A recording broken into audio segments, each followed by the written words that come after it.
So welcome back to my channel guys. मैं हूं पद्मनाभ शर्मा और आज की इस वीडियो में हम इतना लैंडमार्क जजमेंट डिस्कस करने वाले हैं ना, क्योंकि इस जजमेंट में बोला गया कि जो डिजिटल एक्सेस है वो भी फंडामेंटल राइट, आपका मौलिक अधिकार है अंडर आर्टिकल 21 अनुच्छेद 21 of the Indian constitution. So whether आप मेरा चैनल विजिट करते हैं फॉर लीगल अवेयरनेस के पर्सपेक्टिव से, तो आपके लिए इंपॉर्टेंट है ही। वीडियो को एंड तक देखोगे तब पूरा वीडियो समझ में आ जाएगा। अगर आप जुडिशरी एस्पिरेंट है, लॉ स्टूडेंट हैं, तो आपको तो समझ आएगा ही सही। वीडियो एंड तक जरूर देखेगा और इंपॉर्टेंट भी है आपके लिए काफी। स्टार्ट करते हैं वीडियो को बिना किसी देरी के।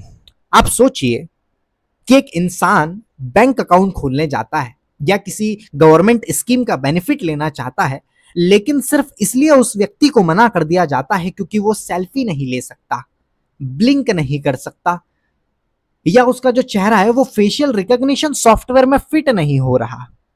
क्या ये उसके साथ सही हो रहा है? ऑनरेबल सुप्रीम कोर्ट ने तो कहा बिल्कुल भी नहीं, बिल्कुल गलत हो रहा है उस व्यक्ति के साथ। क्योंकि आज की डेट की बात करें तो आज की डेट में सब कुछ, bank account, SIM card, ration card, scholarship, pension etcetera etcetera, ये सब कुछ डिजिटल प्लेटफॉर्म से ही मिलता है। तो अगर किसी को सिस्टम तक एक्सेस नहीं मिलता दोस्तों, तो वो सिर्फ उस व्यक्ति के लिए इनकन्वीनियंस ही नहीं, अरे इनकन्वीनियंस तो है ही, उस व्यक्ति के साथ हो ही रहा है, बट वो सिर्फ इनकन्वीनियंस ही नहीं, वो उसकी डिग्निटी का वायलेशन भी हो रहा है, वहां उसके फंडामेंटल राइट का भी वायलेशन हो रहा है। और इसी इशू पर ऑनरेबल सुप्रीम कोर्ट ने हिस्टोरिक जजमेंट दिया जिसका नाम था Pragya Prasun versus Union of India और Amar Jain versus Union of India का केस। दो नाम क्यों दिख रहे हैं यहां पर, मैं आपको केस का बैकग्राउंड समझाता हूं। दरअसल यहां पर ये जो जजमेंट है ना, ये दो पिटिशंस के बेसिस पर आया। पहला केस था प्रज्ञा प्रसून का, ठीक है, पहला केस था प्रज्ञा प्रसून का। और ये जो प्रज्ञा प्रसून जी थे, ये प्रज्ञा प्रसून जी थी जो ये एक एसिड अटैक सर्वाइवर है। अटैक के बाद उनका चेहरा जो है, उनकी आंखें जो है वो सीवियरली डिसफिगर हो चुकी है। जब उन्होंने बैंक अकाउंट ओपन करने के लिए डिजिटल केवाईसी प्रोसेस कंप्लीट करने की कोशिश की तो उन्हें रिजेक्ट कर दिया गया। क्यों? क्योंकि वो सिस्टम के कहने पर ब्लिंक नहीं कर सकती थी। Because of that acid attack वो ब्लिंक नहीं कर सकती थी, हेड अलाइन नहीं कर सकती थी, उनका जो फेस था वो कैमरा फ्रेम में फिट नहीं आता था। तो ये उनका मेजर कंसर्न था। इसकी वजह से केवाईसी जो प्रोसेस है वो कंप्लीट नहीं कर पा रही थी, इसलिए उनका अकाउंट भी ओपन नहीं हो रहा था। तो ये तो बात करी मैंने प्रज्ञा प्रसून की। एक और थे अमर जैन, दूसरा केस था Amar Jain versus Union of India का। अमर जैन जी जो थे वो 100% ब्लाइंड है दोस्तों। उन्होंने बताया कि जब भी वो किसी सर्विस का केवाईसी प्रोसेस करते थे ना, जैसे टेलीकॉम सर्विस हो गया, बैंक अकाउंट या आधार वेरिफिकेशन की बात कर लें, तो उन्हें कई चैलेंजेस फेस करने पड़े। जैसे सेल्फी लेना, डिजिटल, जैसे यहाँ पर उनके प्रॉब्लम्स यहाँ पर देखने को मिले इन सब के करंट सिस्टम को लेकर। लाइक जैसे सेल्फी लेना, डिजिटल सिग्नेचर बनाना, माउस से डिजिटल सिग्नेचर बनाते हैं केवाईसी के प्रोसेस कंप्लीट करते समय, तो वो नहीं हो पाता था। ओटीपी तुरंत भरना या हम कहें फॉर्म जो है वो प्रिंट करके दोबारा स्कैन करना, ये सब कुछ विजुअल इंपैयर्ड पर्सन के लिए पॉसिबल ही नहीं था दोस्तों। तो दोनों पिटिशंस, जो पिटिशनर्स थे, उन्होंने ऑनरेबल सुप्रीम कोर्ट से डिमांड की, कि डिजिटल केवाईसी प्रोसेस को सभी डिसेबल्ड पर्सन के लिए, ये जो डिजिटल सर्विस है ना, ये सभी डिसेबल्ड पर्सन के लिए इंक्लूसिव बना जाए। जज साहब उन्होंने बोला कि ये करंट सिस्टम जो है ना, ये हमारे rights of person with disability act 2016 और कॉन्स्टिट्यूशन के आर्टिकल 14, 15 एंड 21 का वायलेशन है। जज साहब आर्टिकल 14 इक्वलिटी बिफोर लॉ का डील करता है, 15 जो है नॉन डिस्क्रिमिनेशन से डील करता है, 21 right to life with dignity से डील करता है। तो इन आर्टिकल्स का वायलेशन तो है ही, साथ में करंट सिस्टम जो ये है वो rights of person with disability act 2016 का भी वायलेशन है। इसलिए ये जो केवाईसी प्रोसेस है ना, ये सभी डिसेबल पर्सन के लिए इंक्लूसिव बनाया जाए सर, ये इनकी मांग थी पिटिशनर्स की। तो बैकग्राउंड देखा, इंट्रोडक्शन देखा, केस का नाम क्या है अभी तक ये हमने समझा। अब ऑनरेबल सुप्रीम कोर्ट की यहां पर रूलिंग क्या रही ये समझो। देखो ऑनरेबल सुप्रीम कोर्ट ने यहां पर क्या डिसीजन दिया, ये जजमेंट जो है ना सुप्रीम कोर्ट के जस्टिस जेबी पर्दीवाला और आर महादेवन ने दिया। जस्टिस यहां पर जो जजमेंट है वो जस्टिस महादेवन ने लिखा। कोर्ट ने पहले तो ये एक्सेप्ट किया कि हाँ, आज की दुनिया में डिजिटल एक्सेस जो है वो कोई लग्जरी नहीं है। आज की दुनिया में जो डिजिटल एक्सेस है वो लग्जरी नहीं, वो एक जरूरत है। हर सर्विस, चाहे मैं हेल्थ की बात करूं, चाहे एजुकेशन की बात हो, बैंकिंग की बात हो या गवर्नमेंट स्कीम्स की बात हो, सब कुछ अब ऑनलाइन हो चुका है। एंड ऐसे में अगर किसी सिटीजन को डिग्निटी, ऐसे में अगर किसी पर्सन को डिजिटली एक्सक्लूड किया जाता है तो वो सिर्फ टेक्निकल प्रॉब्लम नहीं है, वो एक कॉन्स्टिट्यूशनल प्रॉब्लम है। इसलिए कोर्ट ने कहा कि ये आर्टिकल 21 जो राइट टू लाइफ देता है उसका मतलब सिर्फ फिजिकल सर्वाइवल नहीं है। यहां पर बताया ऑनरेबल सुप्रीम कोर्ट की रीजनिंग ये रही थी, उन्होंने बोला कि यहां जो आर्टिकल 21 है जो राइट टू लाइफ देता है उसका मतलब सिर्फ फिजिकल सर्वाइवल नहीं है, इसका मतलब है डिग्निटी के साथ जीना। और आज के टाइम में डिग्निटी तभी पॉसिबल है जब एक व्यक्ति डिजिटल दुनिया में या मैं कहूं डिजिटल वर्ल्ड में पार्टिसिपेट कर सके बिना किसी बैरियर के, तभी आर्टिकल 21 का जो उद्देश्य है वो पूरा होगा। कोर्ट ने यह भी बोला कि डिजिटल डिवाइड, जिसमें कुछ लोग डिजिटल सर्विसेज यूज कर पाते हैं और कुछ नहीं कर पा रहे, अरे अगर मैं जाऊंगा तो मैं उसको कर सकूंगा ना, मैं तो कंप्लीट कर सकूंगा, मुझे कोई दिक्कत नहीं आनी। तो एक और वो नहीं कर पा रहे हैं, जो ऐसे लोग हैं, डिसेबल्ड लोग हैं। तो कहीं ना कहीं ये डिजिटल डिवाइड देखने को मिल रहा है, जिसमें कुछ लोग डिजिटल सर्विसेज यूज कर पा रहे हैं जैसे कि मैं, और कुछ लोग नहीं कर पा रहे हैं। तो ये डिवाइड जो है ना सिस्टमेटिकली एक तरीके से disabled person, rural population, senior citizen या मैं कहूं इवन पुअर फैमिलीज और कुछ इवन रीजनल लैंग्वेज बोलने वाले लोगों को एक्सक्लूड करता है। एंड ये जो एक्सक्लूजन है ना, अगर इंटेंशनल हो या सिस्टम के डिजाइन की वजह से हो, दोनों केसेस में इक्वलिटी का वायलेशन है। दोनों केसेस में इक्वलिटी का वायलेशन है दोस्तों, आर्टिकल 14 और 15। कोर्ट ने कहा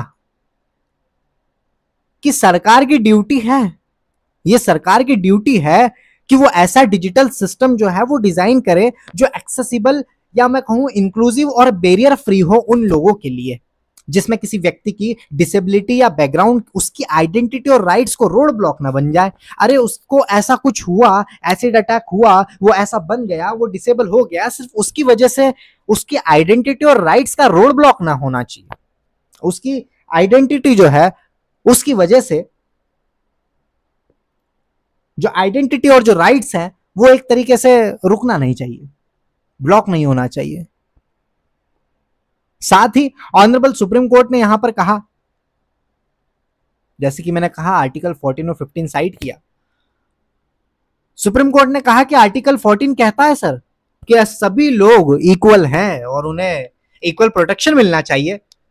तो अगर किसी डिसेबल्ड पर्सन को डिजिटल केवाईसी सिस्टम से बाहर किया जा रहा है तो इक्वलिटी का क्लियर एंड कट वायलेशन है आर्टिकल 14 का।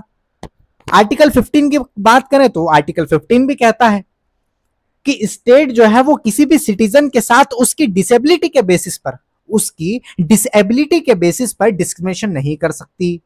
अगर हो रहा है तो आर्टिकल 15 का वायलेशन है। आर्टिकल 21 का स्कोप हमको बताया ही सही कि आज के टाइम में आर्टिकल 21 का स्कोप एक्सपांड हो चुका है। राइट टू डिग्निटी तो है ही सही, राइट टू आइडेंटिटी तो है ही सही, बट अब राइट टू डिजिटल एक्सेस भी उसी का पार्ट है। यह ऑनरेबल सुप्रीम कोर्ट ने लीगल रीजनिंग दी। आज साथ ही आर्टिकल 38 का भी यहां पर बताया कि आर्टिकल 38 कहता है कि स्टेट का ड्यूटी है कि वो सोशल जस्टिस और इक्वालिटी प्रमोट करे। अरे है कि नहीं है कि वो स्टेट की ड्यूटी है कि वो सोशल जस्टिस और इक्वालिटी प्रमोट करे। तो कोर्ट ने यहां बोला कि ब्रिजिंग द डिजिटल डिवाइड अब सिर्फ एक डेवलपमेंट गोल नहीं बल्कि एक कॉन्स्टिट्यूशनल ऑब्लिगेशन है, तो इसको पूरा किया जाए। ठीक है, तो करंट केवाईसी प्रोसेस में क्या प्रॉब्लम है ये भी देख लेते हैं। आज की तारीख में सुप्रीम कोर्ट ने क्या रीजनिंग दी वो तो हमें समझ में आ गया, बट आज की डिजिटल केवाईसी या हम कहीं ई केवाईसी प्रोसेस में क्या होता है आपको समझो। देखो, अपने फेस का लाइव फोटोग्राफ लेना होता है, इसमें जो ब्लिंक, हेड अलाइनमेंट जैसे जेस्चर्स पे डिपेंड करता है। ओटीपी तुरंत फिल करना होता है इसमें, माउस से या मैं कहूं फोन स्क्रीन पर सिग्नेचर बनाना होता है, फॉर्म्स जो हैं उनको प्रिंट करके स्कैन या फोटो लेके अपलोड करना पड़ता है। लेकिन सोचिए, आप सोचिए कि एक एसिड अटैक सर्वाइवर या 100% ब्लाइंड व्यक्ति के लिए ये जो प्रोसेस है कितना डिफिकल्ट होगा, कितना डिफिकल्ट है।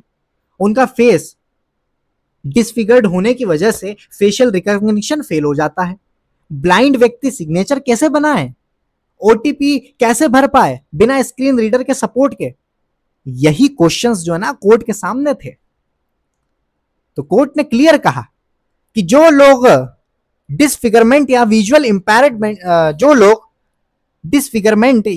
इंपैयरमेंट का सामना कर रहे हैं ना, वो पर्सन्स विथ डिसेबिलिटीज एक्ट 2016 के अंडर प्रोटेक्टेड हैं।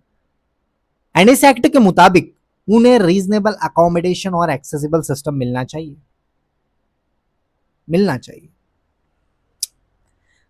एंड इस बेसिस पर ऑनरेबल सुप्रीम कोर्ट ने 20 डायरेक्शंस इशू किए हैं, जो डिटेल जजमेंट अपलोड होने के बाद सबको मिलेगा।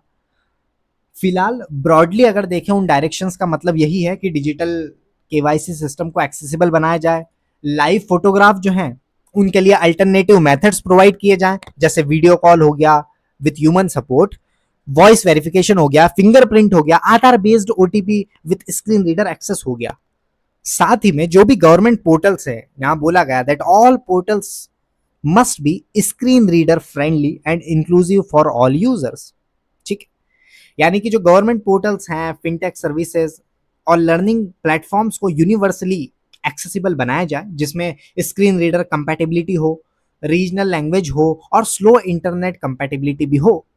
तो कोर्ट ने क्लैरिफाई कर दिया कि ये चीजें अब सिर्फ एक पॉलिसी डिसीजन नहीं रही, ये कॉन्स्टिट्यूशन का एक तरीके से कहें तो हिस्सा बन चुकी है। अब ये सरकार की लीगल जिम्मेदारी है कि वो इंक्लूसिव डिजिटल डिजाइन करे। तो इस जजमेंट का असर बहुत ब्रॉड है, बहुत इंपैक्ट की अगर बात करें काफी इंपॉर्टेंट है ये, काफी इंपैक्ट जो है इसका काफी ब्रॉड है। आरबीआई या यूआईडीएआई या टेलीकॉम कंपनीज, बैंक्स और गवर्नमेंट पोर्टल सबको अपना सिस्टम रीडिजाइन करना पड़ेगा, क्योंकि डिसेबिलिटी इंक्लूजन अब कंप्लायंस का एक इंपॉर्टेंट पार्ट बनेगा। एंड देश के जो रूरल एरियाज हैं, ओल्ड एज सिटीजन्स और इवन डिसेबल्ड कम्युनिटीज के लिए ये डिसीजन एक लाइफलाइन बनकर आया है। आज के इस डिजिटल भारत में सिर्फ एक स्लोगन नहीं बल्कि एक लीगल राइट बन गया है। और जुडिशरी ने एक बार फिर ये दिखाया कि जब सिस्टम किसी को भूल जाता है तब कोर्ट उसकी आवाज बन सकता है। तो ये जजमेंट एक पावरफुल मैसेज देता है दोस्तों कि टेक्नोलॉजी सिर्फ उन्हीं के लिए नहीं है जो परफेक्ट हैं। अगर एक सिस्टम किसी व्यक्ति को एक्सक्लूड करता है तो वो सिस्टम को नहीं, उस एक्सक्लूजन को बढ़ाने की जरूरत है। प्रज्ञा प्रसून और अमर जैन ने सिर्फ अपना राइट नहीं मांगा, उन्होंने लाखों डिसेबल्ड सिटीजन के लिए एक नई कॉन्स्टिट्यूशनल डायरेक्शन तय किया। आप भी ये समझिए कि आज डिजिटल एक्सेस सिर्फ फैसिलिटी नहीं, फंडामेंटल राइट है। ठीक है, इतना ही था हमारे इस वीडियो में। अगर आपको ये लेक्चर वैल्यूएबल लगा तो प्लीज वीडियो को लाइक एंड शेयर जरूर करिएगा, चैनल को सब्सक्राइब करना ना भूलें। मिलते हैं किसी नेक्स्ट वीडियो में किसी इंटरेस्टिंग टॉपिक के साथ, तब तक के लिए जय हिंद, जय भारत।